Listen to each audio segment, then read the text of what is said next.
The Crystal Atrium Gala was not merely a party, it was the apex of the New York financial food chain, a gathering of predators cloaked in silk and bespoke wool. The air itself seemed to shimmer with the weight of consolidated power, a heady mix of vintage champagne, rare blossoms, and the cold, clean scent of old money. At the very center of this glittering ecosystem stood Julian Croft, a man whose name was synonymous with innovation and ruthless acquisition. At 68, his presence was a gravitational force, pulling lesser celestial bodies into his orbit. But in the span of a single drawn-out second, as a string quartet played a passionless Vivaldi, the universe he commanded tilted on its axis. A collective inhale, a soft, sibilant gasp rippled through the hall as Julian Croft, the titan of Croft Innovations, staggered. His hand flew to his chest, not in a dramatic clutch, but with a look of profound mechanical surprise. He swayed, his face paling to the color of bone china under the atrium's billion-dollar crystalline ceiling. Then, with a heavy final sound that silenced the music and the murmur of $100 million deals, he collapsed. Panic, a creature rarely invited to such events, made its grand entrance. Cameras, like the compound eyes of a single ghoulish insect, emerged from pockets and purses. Security, men built like polished monuments, surged forward, forming a useless, panicked wall around their fallen king. They were trained for assassins and protesters, not for the intricate betrayal of a man's own body. Everyone was frozen, a tableau of horrified elegance. Everyone except for the girl no one had noticed all night. Elara Vance, a 24-year-old engineering dropout serving canapes, moved with a clarity that was terrifying in its intensity. What she did in the next 60 seconds would not only defy every protocol of her disposable job, it would unravel a 50-year-old lie, resurrect a ghost, and force a reckoning that would shatter the very foundation of Julian Croft's empire. The Crystal Atrium, housed within the newly built Museum of Technological Advancement, was a cathedral to the future. Julian Croft had funded its construction, and tonight's gala was a celebration of its opening, a monument to his own legacy. He moved through the throng of politicians, tech moguls, and old money aristocrats with the practiced ease of a man who owned the very air they breathed. His eyes, the color of a stormy sea, missed nothing. A fractional nod to a senator, a cool, dismissive glance to a young upstart who dared challenge his market share, a firm, brief handshake with a banker. Every gesture was a precise calculation, yet beneath the immaculate tailoring of his Tom Ford suit, a profound weariness had taken root. For years, a ghost had haunted him, the ghost of a promise made in a dusty garage decades ago. The smiles he received tonight were reflections of his company's quarterly earnings reports. The deference was a tribute to his power. It was a magnificent gilded cage, and the isolation was the price of admission. His gaze fell upon Evelyn Reed, his chief operating officer and the architect of his corporate fortress. She stood at his shoulder as she always did, a severe, elegant woman whose loyalty was as sharp and as cold as a shard of glass. "The board is pleased, Julian," she murmured, her voice a low, confidential hum. "The fusion project is ahead of schedule. Your legacy is secure." Legacy. The word felt like ash in his mouth. He thought of another man, a brilliant, hopeful man who had once spoken of their shared legacy. A man whose name he hadn't allowed himself to speak in decades. A sudden, unfamiliar thrumming started in his chest. Not the flutter of anxiety he was used to, but a deeper, more mechanical tremor. He dismissed it as fatigue. At his last physical, his doctors had raved about the device nestled beneath his skin, the Croft C1 cardiac regulator, his own company's most advanced top-secret creation. A marvel of biointegration, they'd called it. Fail-safe. Perfect. "Legacy is a story we tell ourselves to justify the things we've done," he replied, his voice colder than he intended. Evelyn's thin smile didn't waver. "It's the only story that matters." Meanwhile, weaving through the maze of tables was Elara Vance, known as Ellie. To the guests, she was a fleeting impression of black and white, a functional component of the evening's seamless service.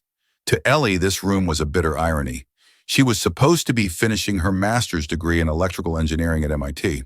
She had a mind that saw the world not as a collection of objects, but as a series of interconnected systems, circuits, and schematics. She could deconstruct a problem down to its first principles, a trait she inherited from the grandfather she'd never met. But her family's legacy was one of failure. Her grandfather, Marcus Vance, had been an inventor, a dreamer who died broken-hearted, his greatest work allegedly stolen. Her father, a gentleman defeated by a world he couldn't comprehend, now worked a quiet, dead-end job in a public library, surrounded by the stories of other men's successes. Their family name was a whisper of what might have been. Ellie had been forced to drop out of school to support him after a sudden illness wiped out their savings.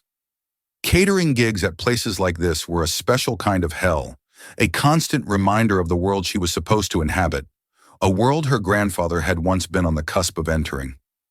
Her mind was always working. As she offered a miniature quiche to a socialite, she wasn't just seeing the diamonds on the woman's wrist. She was reverse engineering the class mechanism, identifying its flaws. She noted the subtle flicker in the atrium's lighting grid, diagnosing a potential power fluctuation. It was a habit, a way of seeing that she couldn't turn off. And then she saw Julian Croft. He was standing alone for a moment, near a display showcasing the evolution of microprocessing. She felt a familiar ancestral pang of resentment. This was the man who represented everything her family had lost. The world celebrated him as a genius, but in the Vance household, the name Croft was a quiet curse. Then she noticed something else, something only she would see. A tiny, almost imperceptible blue light was blinking erratically on the lapel of his suit. It wasn't a piece of jewelry, it was an indicator light, and its frantic, arrhythmic pulse was a distress signal. At the same moment, she saw the subtle tension in his jaw, the way he braced his hand against the glass display case. Her engineer's brain, fed by years of poring over her grandfather's forgotten notebooks filled with theories and diagrams, made a terrifying leap of logic.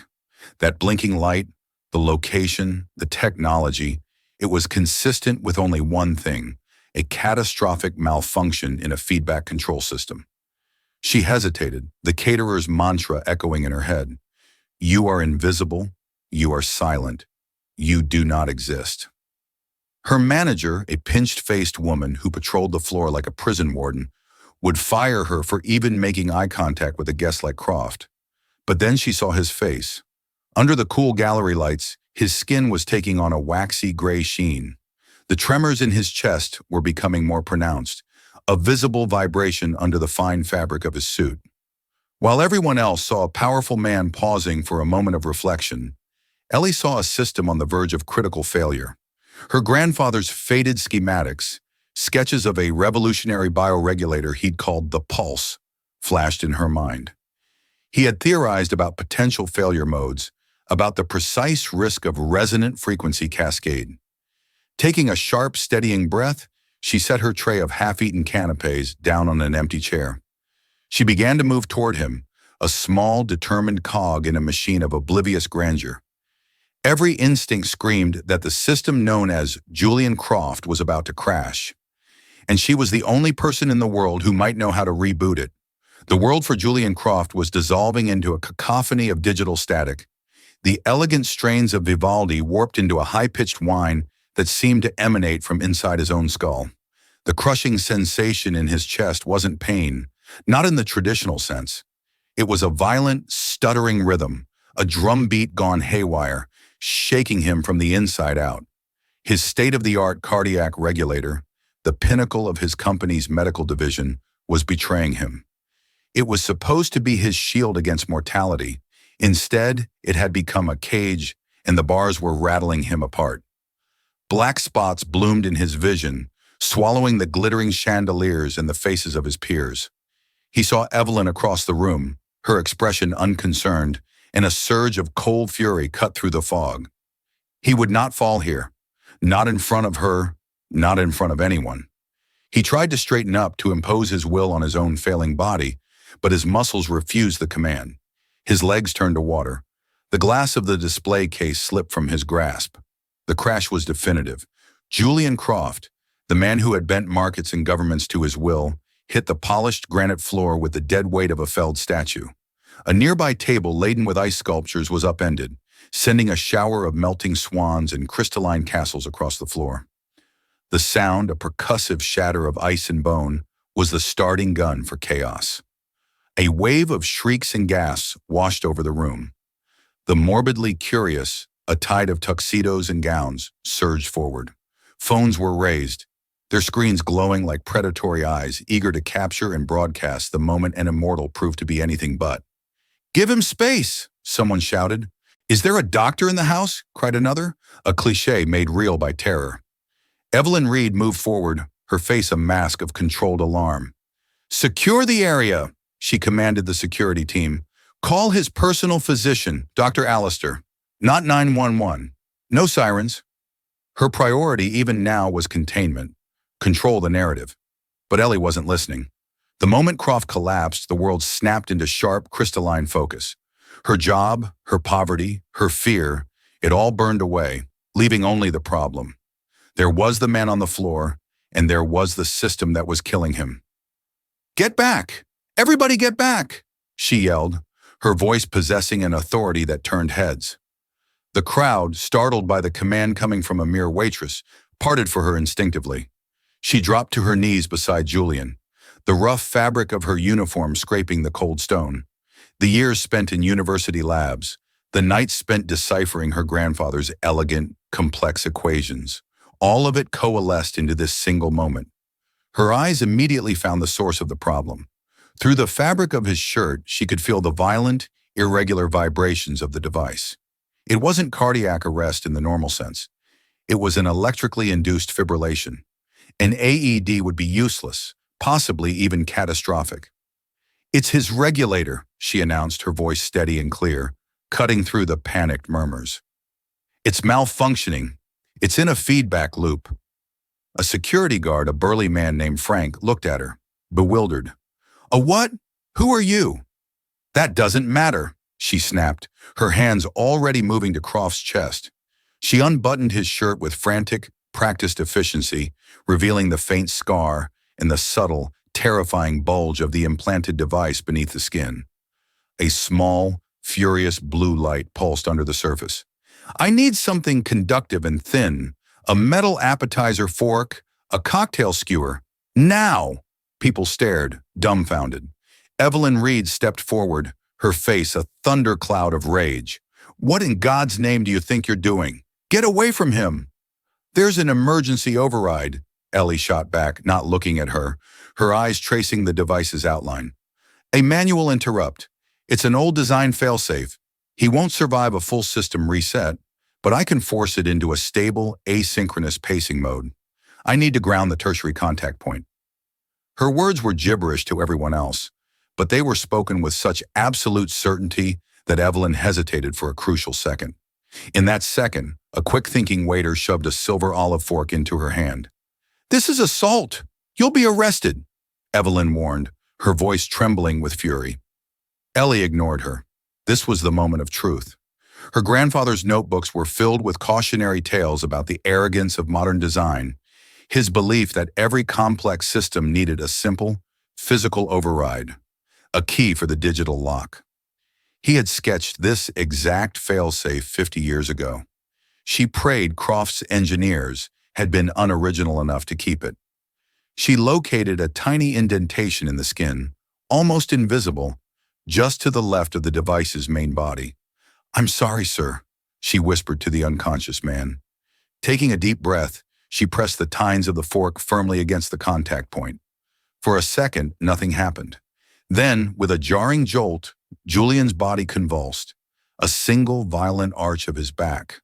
The frantic blue light under his skin flickered, turned a solid red, and then settled into a slow, steady, rhythmic green pulse. Ellie's fingers immediately went to his neck, searching for the carotid artery. She held her breath, counting. 1, 2, 3. There it was, a pulse. Weak, thready, but steady, regular. She looked up, her face pale and beaded with sweat, the silver fork still clutched in her hand. The entire opulent ballroom was staring at her in dead silence. She had not performed CPR. She had not administered medicine. She had hot-wired a billionaire's heart. The silence was broken by the sound of a single, slow clap. It came from a corner of the room where a rival tech CEO, a man Julian had nearly bankrupted the year before, stood with a look of stunned, grudging admiration. The spell was broken.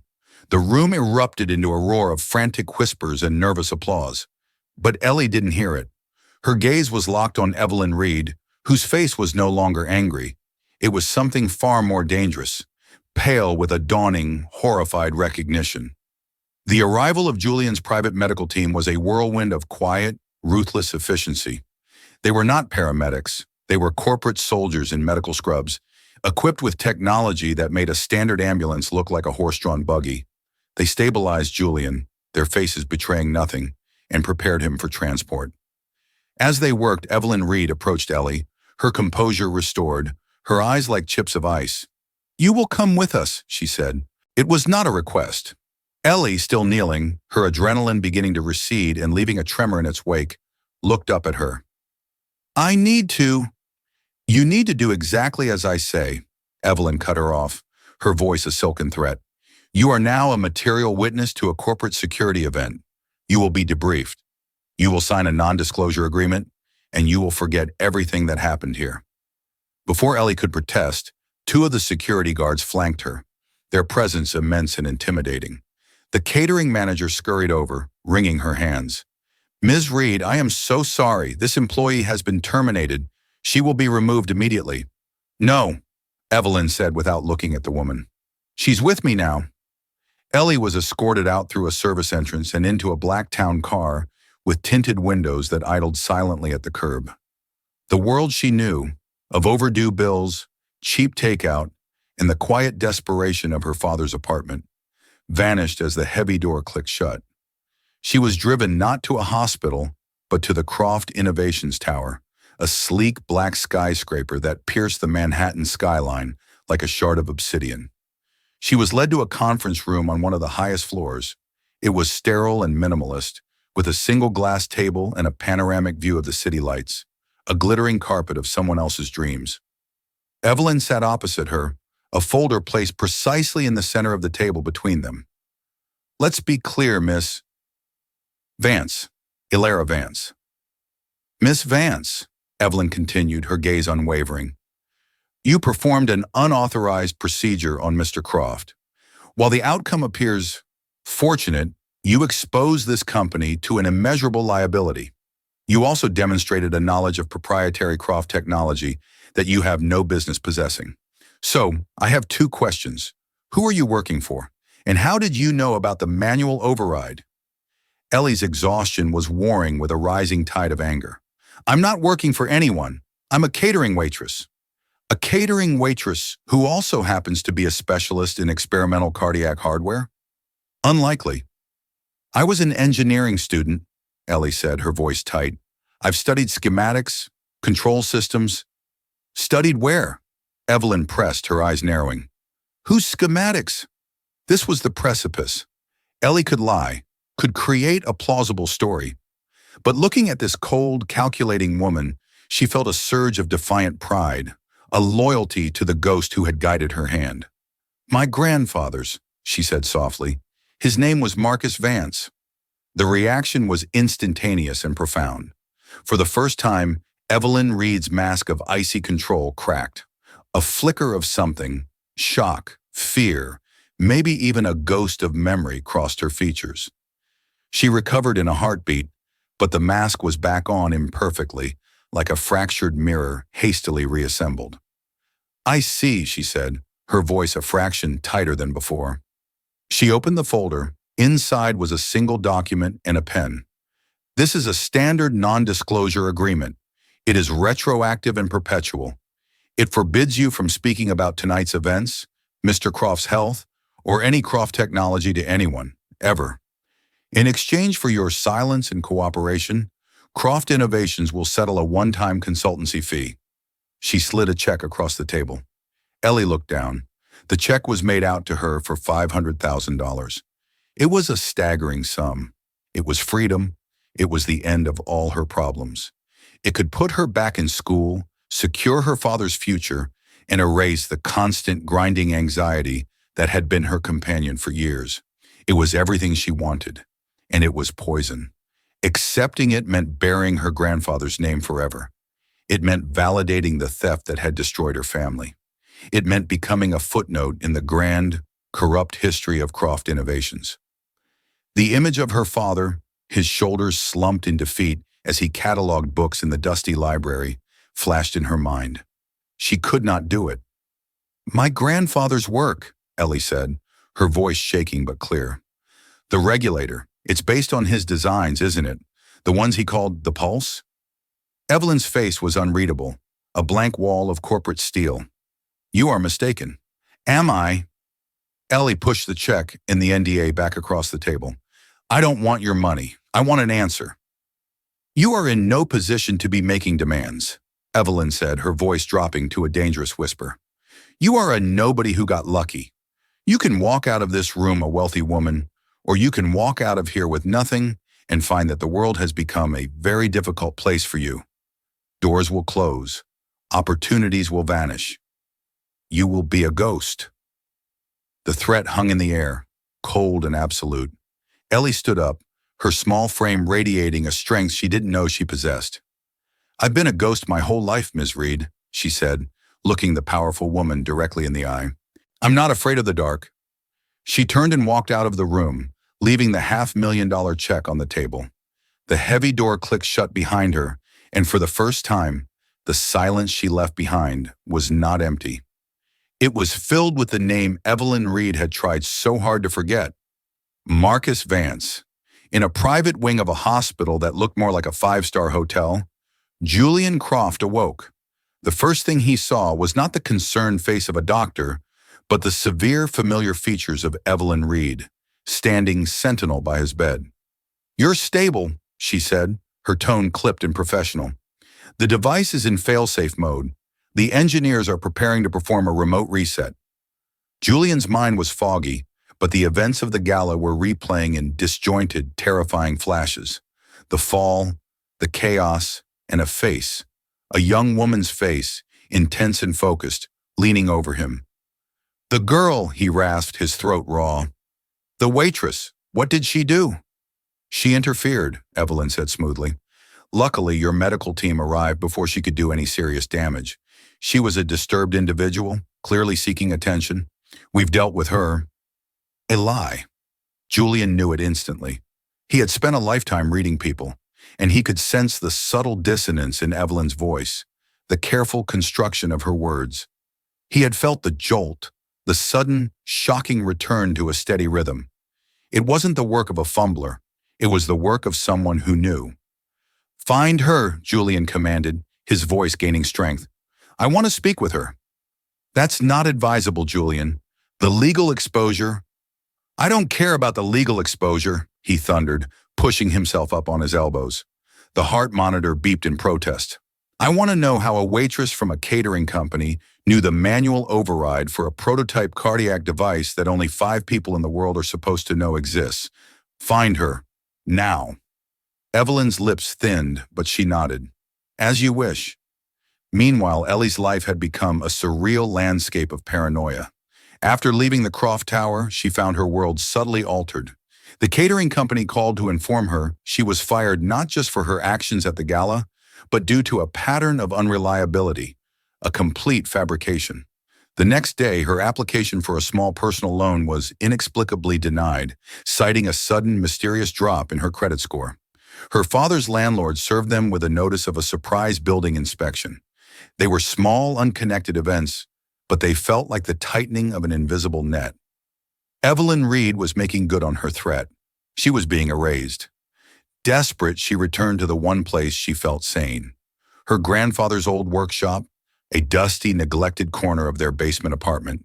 It was filled with boxes of notebooks, binders of schematics, and prototypes of strange, elegant machines that had never seen the light of day.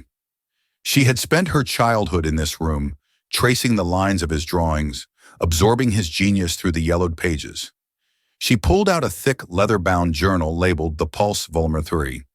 Her hands trembling, she flipped through the pages, past complex equations and brilliant circuit diagrams, until she found what she was looking for. It was a section on partnerships and proposals. And there in her grandfather's neat, meticulous script was the story. He wrote of a young, brilliant, and fiercely ambitious partner he had taken on. A young man with a sharp business mind who was supposed to handle the patents and the funding while Marcus perfected the technology. The final entry in the section was dated 50 years ago. Julian saw the final schematics today. He was ecstatic. He says the world isn't ready for the full bio-integrated version, but the regulator alone will change medicine forever. He's taking the prototype and the patent filings to the investors tomorrow. Our ship has finally come in. I believe this young man, Julian Croft, is the key to our future. After that entry, there were only blank pages. The partnership, the patents, the future, it had all vanished. Julian Croft had taken everything and disappeared, leaving Marcus Vance with nothing but the empty promises and the crushing weight of failure. He had built his empire on the foundation of her grandfather's stolen dream. The man whose life she had saved was the very man who had destroyed her family. A knock on the apartment door startled her from her reverie. It was a man in a quiet, expensive suit. He was not threatening like Evelyn's security guards. His expression was weary and professional. "Miss Alara Vance?" he asked. "My name is Arthur Covington. I am Mr. Croft's personal attorney. He has asked to see you." Ellie looked from the lawyer's impassive face to the open journal in her hands, the evidence of a decades-old betrayal. The net wasn't just tightening anymore. She was being pulled directly into the spider's web. "All right," she said, closing the journal and picking it up. "Let's go. I have a few things I'd like to show him, too." The hospital suite was a world of hushed tones and expensive technology. Julian Croft was sitting up in bed, looking older and more vulnerable than Ellie had ever seen him, yet his eyes were as sharp and penetrating as ever. Evelyn stood near the window, a silent, disapproving statue. "Miss Vance," Julian began, his voice raspy, "thank you for coming. I'm told I owe you my life." "You owe my grandfather more than that," Ellie replied, her voice steady. She stepped forward and placed the open journal on the foot of his bed. "Do you recognize this?" Julian stared at the page, at the familiar, neat handwriting and the intricate diagrams. A wave of color drained from his face, leaving behind a sickly gray pallor. The steady beep of his heart monitor quickened. He looked from the journal to Ellie's face, truly seeing her for the first time. He saw the same intelligent eyes, the same determined set of her jaw. He was looking at the ghost of Marcus Vance. "Marcus," he whispered, the name a pained, rusty thing dredged up from the deepest part of his memory. "He died believing he was a failure," Ellie said, her voice thick with a grief that spanned generations. "He died while you were building an empire on his stolen genius. The pulse. That's what he called it. That's what's beating in your chest right now, isn't it? A pirated, commercialized version of his life's work." A long, heavy silence filled the room, broken only by the accelerating rhythm of the monitor. Julian couldn't tear his gaze away from the journal. The memories he had suppressed for half a century came flooding back. The shared excitement in the dusty garage, the sense of being on the verge of something magnificent, and the moment of his own terrible, life-altering choice. "It wasn't supposed to be like this," he finally said, his voice choked with a guilt so old it had fossilized. "I was young. The investors, they saw Marcus as a risk, an academic. They wanted him out. They gave me a choice. Walk away with him and get nothing, or take the technology and build the company myself. I was a coward. I chose the company." "You didn't just choose the company," Ellie shot back, her anger flaring. "You erased him. You took his name off everything. You let the world think he was a fraud who couldn't deliver." "Stop this," Evelyn suddenly interjected, stepping forward. Her voice was cold, sharp, and full of venom. "This is a pathetic shakedown. She is a nobody trying to extort you, Julian, using some dusty old fantasy." "It's not a fantasy," Ellie retorted, turning to face her. "It's the truth." "The truth," Evelyn sneered, "is that Marcus Vance was an unstable dreamer who couldn't turn his theories into a viable product. Julian took a failed concept and made it a reality. He did what your grandfather never could. He succeeded." "He succeeded by standing on a better man's shoulders," Ellie whispered. Evelyn took a step closer to Ellie, her eyes blazing with a righteous fury. "And what are you? A little girl playing with her grandfather's fairy tales. You think you're clever because you made a lucky guess? I know exactly how you did it." She pulled a small, sleek tablet from her jacket pocket. "Your file, Ilara Vance. Top of your class at MIT until you dropped out. Specializing in legacy hardware and analog systems integration. You sought out that catering job. You knew the gala was at the museum. You positioned yourself to be near him. This wasn't a rescue. It was an ambush." "That's insane," Ellie breathed, stunned by the twisted narrative. "Is it?" Evelyn turned to Julian, her voice softening into a tone of deep, feigned concern. "Julian, can't you see? She's a predator. She's been planning this.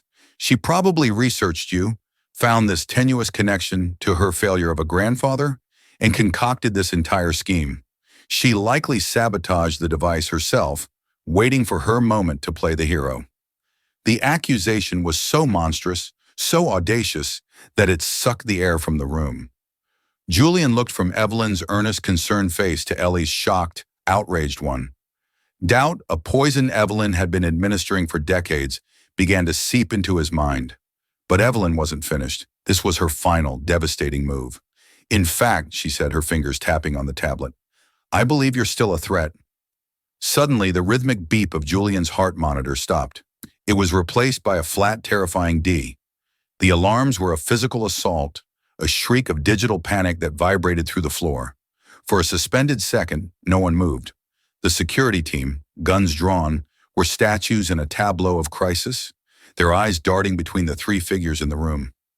There was Julian Croft, a titan reduced to a gasping, fragile man, his life hanging by the thread of a rebooting machine. There was Evelyn Reed, her face a kabuki mask of shattered composure, her authority vaporized in an instant, the dead tablet in her hand a monument to her failed coup. And there was Ilara Vance, her palm still resting on the warm glass of the monitor, a trembling anchor in a sea of chaos. Julian's breath was a ragged saw, cutting through the electronic din.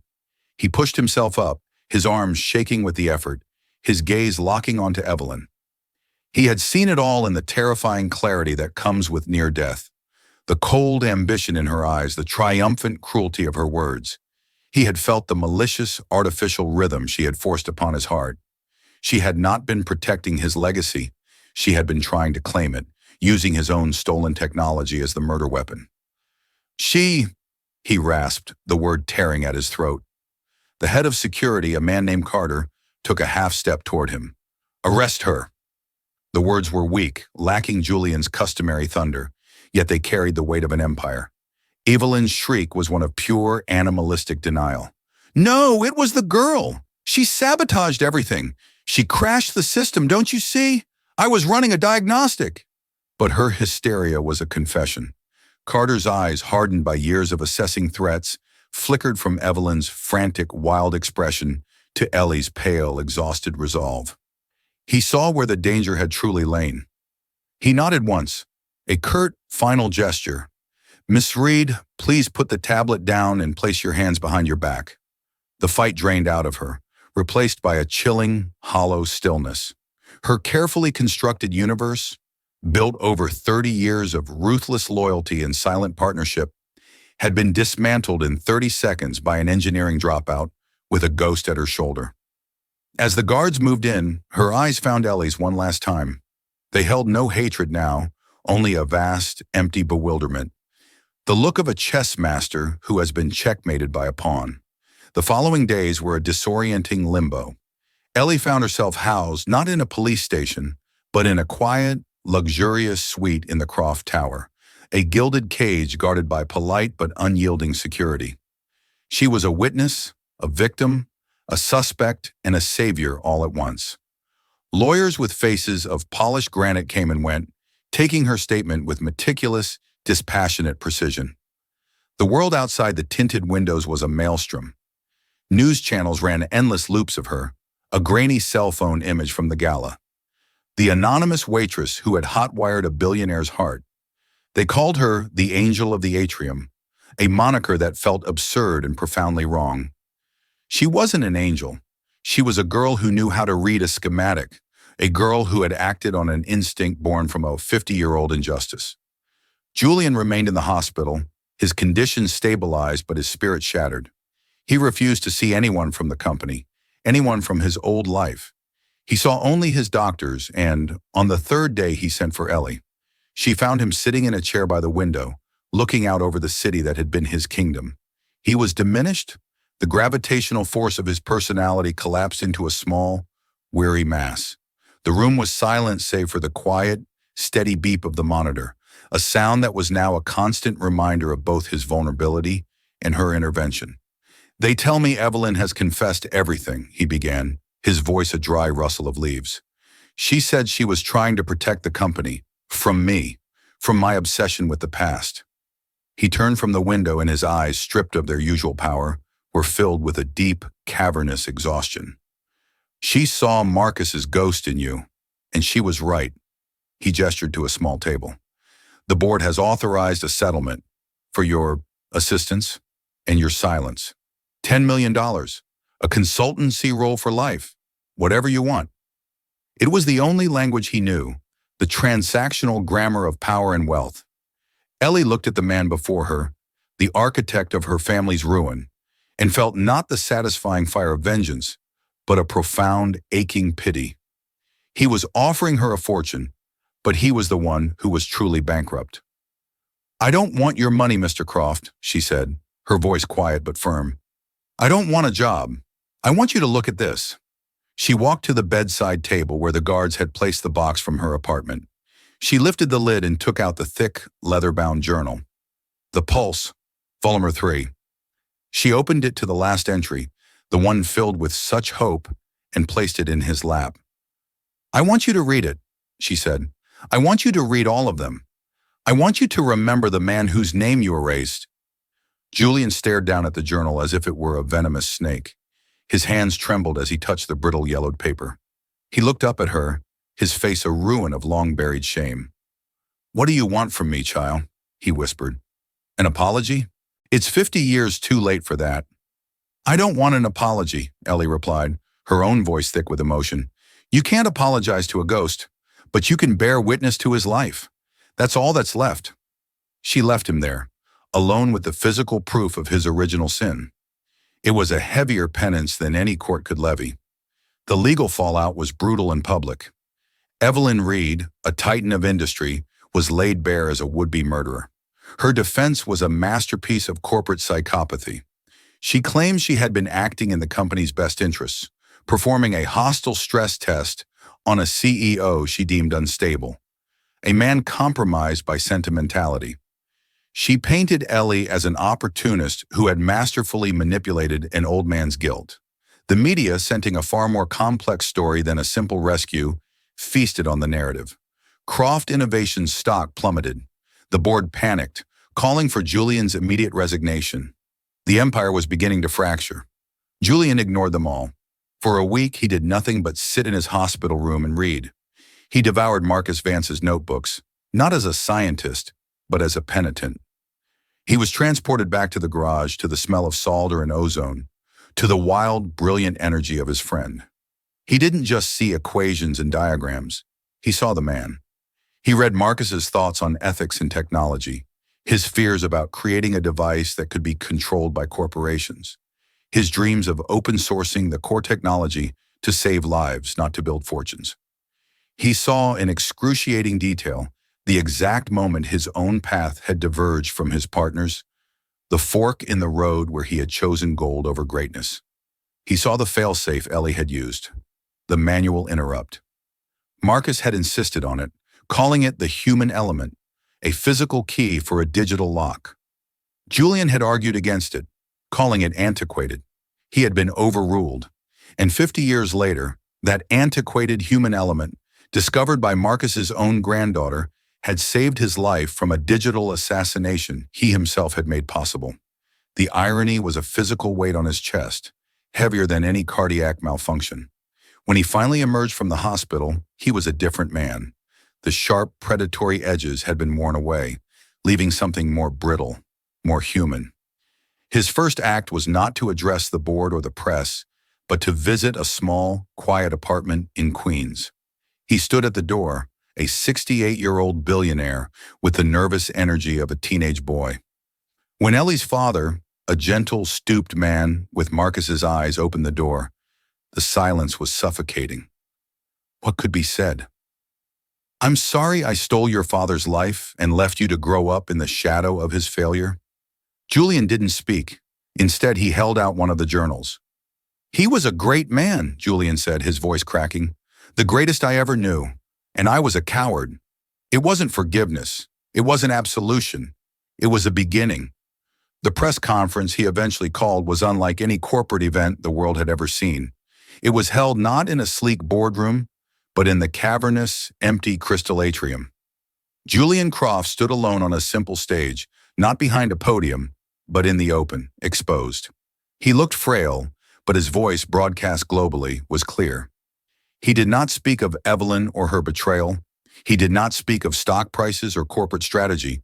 He spoke of a dusty garage 50 years ago. He spoke of a brilliant partner. He confessed his own greed, his ambition, his theft.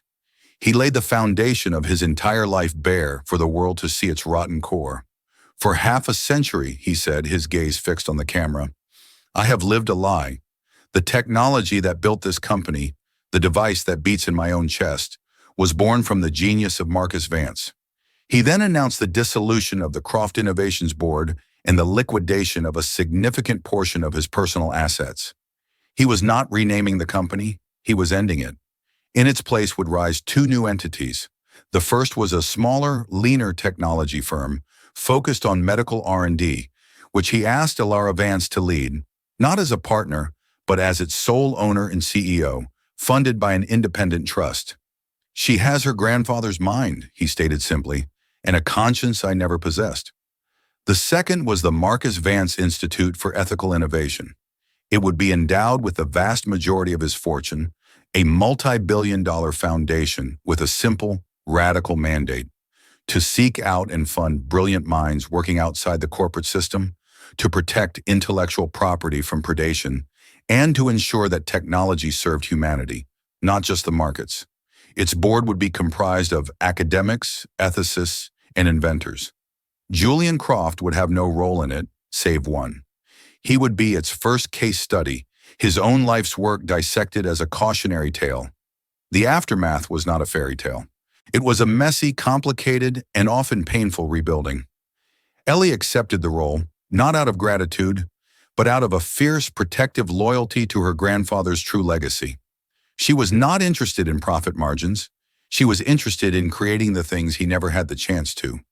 Her days were a crucible of patent law, research ethics, and the immense pressure of living up to two names, her own and the one she had resurrected.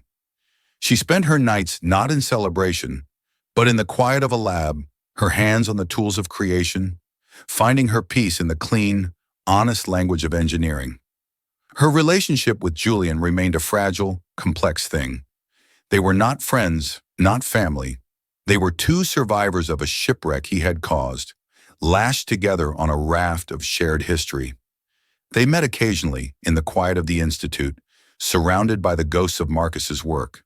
They spoke of schematics and power systems, of resonant frequencies and feedback loops, finding their only common ground in the language of the man they had both, in their own ways, loved and lost. One evening, a year later, Ellie stood with him in the crystal atrium, now a public space, part of the museum it was attached to. The light was fading, casting long shadows across the polished granite floor where he had fallen. The space was no longer a monument to his ego, but a place of public memory. "I read his notes on structural engineering," Julian said, his voice quiet. "He believed a structure's true strength wasn't in its rigidity, but in its ability to transfer stress, to bend without breaking." Ellie looked at the great crystalline arches above them. "He also believed every complex system needed a manual override," she replied, "a way for a human hand to intervene when the logic failed." A faint, sad smile touched Julian's lips. He was right, on both counts. He looked at her, his eyes holding the deep, weary weight of his entire life. "Thank you, Ilara, not for saving my life, but for forcing me to finally live it. The story did not end with the fall of a titan, but with the slow, arduous rising of a truer legacy. It wasn't a story of forgiveness, but of consequence. Julian Croft, the king who had stolen a kingdom, had spent his final years giving it away, piece by painful piece. And Alara Vance, the ghost's granddaughter, found that her purpose was not to exorcise the past, but to listen to it, to understand its intricate design, and to build a future that was, at last, engineered with a soul.